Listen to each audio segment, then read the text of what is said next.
Protecting Kristina, Jason is no longer Jake and Danny's father. A shocking truth explodes in Port Charles.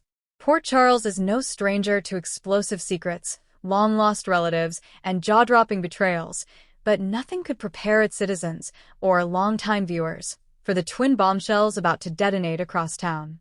Not only is Kristina Corinthos Davis in grave danger, but the man she's always counted on to have her back, Jason Morgan, is dealing with a DNA shocker that could rip his heart in two. Yes, you read that right. Jason Morgan is no longer Jake and Danny's biological father. And in the middle of this identity crisis comes a fight to save Kristina's life from a threat far closer than anyone expected. Strap in, because General Hospital is taking no prisoners in this emotionally explosive storyline. It all begins when Sam McCall stumbles upon a folder hidden in the penthouse that used to belong to Drew Kane, Jason's twin brother.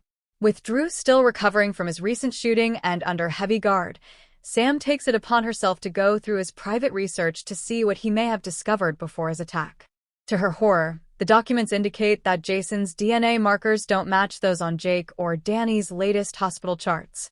That's impossible, Sam whispers to herself, flipping page after page. But the deeper she digs, the more undeniable the truth becomes. Jason isn't Jake or Danny's biological father.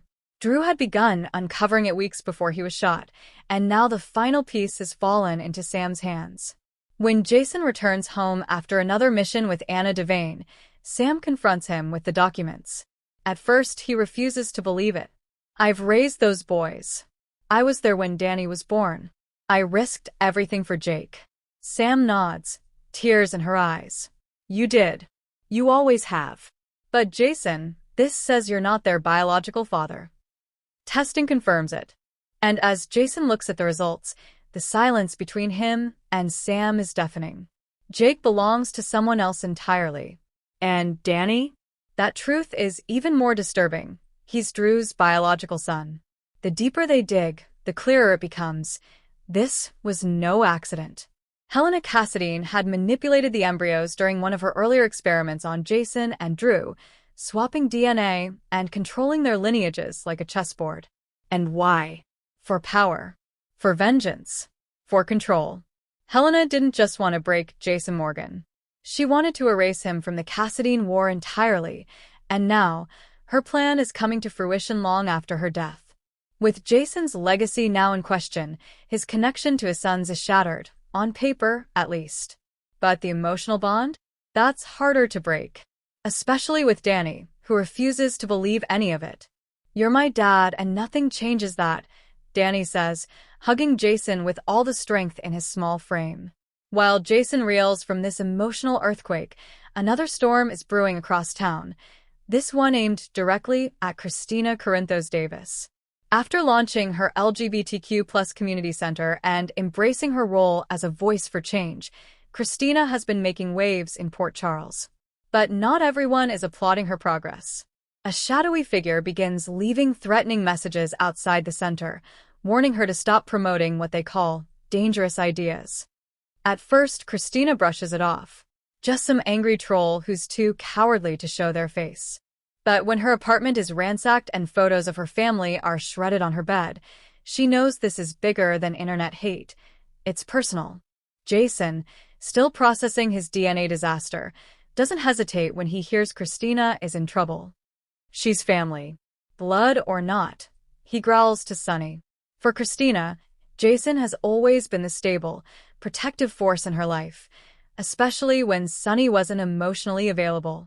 She doesn't question his arrival when he shows up at her center and insists on staying with her for the foreseeable future. "I'm not letting anything happen to you, Kristina." "Not on my watch," Jason promises. What Jason and Kristina don't know is that the person behind the threats isn't just some random bigot. It's someone deeply embedded in the Corinthos inner circle. A man named Bishop Rourke, a new investor in Sonny's coffee business, has a dark connection to Sonny's past.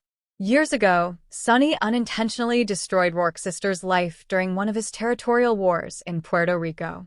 Now Rourke is back, and he's targeting Kristina to make Sonny suffer. "She's the key," Rourke tells his accomplice. "You want to break Sonny Corinthos? Break his daughter first." Meanwhile, Liz Weber finds herself caught in the Jason-Drew DNA saga when Jake starts asking questions. "Why don't I look like you, Dad?" Jake asks Jason one evening. Liz tries to intervene, but Jason knows the truth can't be hidden forever. He sits down with Jake and has one of the hardest conversations of his life. "I may not be your biological dad," Jason says, tears welling in his eyes, "but I'm still your father in every way that counts." Jake doesn't take it well. He runs off, ultimately seeking out Drew for answers, creating an emotional whirlwind that neither Drew nor Liz were prepared for.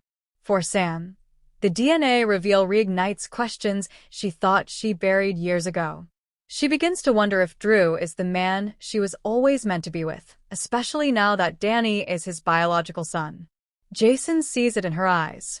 The distance, the longing, the confusion. "I don't want to lose you," Jason says. "You never had to be Jake and Danny's father to be a hero to them," Sam replies. "But I don't know if we're still us." Their future hangs in the balance, and Sam's next move could fracture Jason even more. Back at the community center, Jason and Kristina discover a bomb wired underneath the stage just before her keynote speech. If Jason hadn't done a final sweep, Kristina would have died that night. The message is clear. This isn't just intimidation. It's war. Kristina is shaken to her core. "Why would anyone hate me this much?" Jason, voice steady, says, "It's not about you. It's about your father. They're using you to hurt him." When Sonny finally learns the full extent of Rourke's vendetta, he snaps. "He came after my daughter?" Sonny yells. "He dies." Jason urges restraint, knowing that violence will only escalate things. But Sonny doesn't listen. He tracks Rourke down and nearly kills him, only to be stopped by Kristina herself. "Don't do it," she says. "Not for me. Not like this."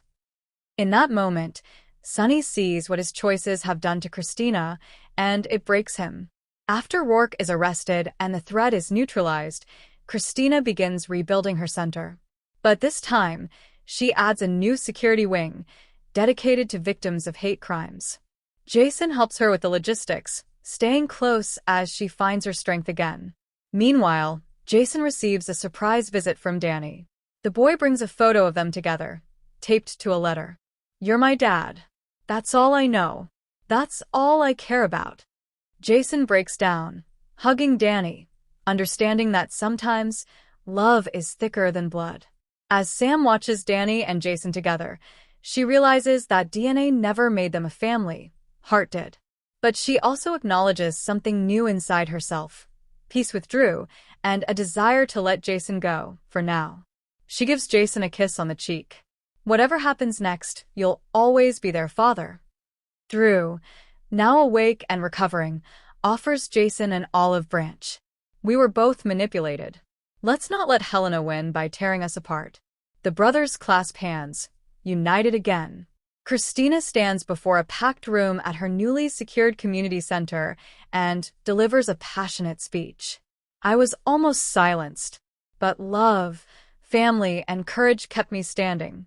To anyone who's ever been told they're wrong for being who they are, you are powerful. You are worthy. And you are never alone." Jason watches from the back, eyes filled with pride. She's safe. She's thriving. Though Jason may no longer be Jake or Danny's biological father, his impact is permanent. The Morgan name may be off their birth certificates, but it's engraved in their hearts.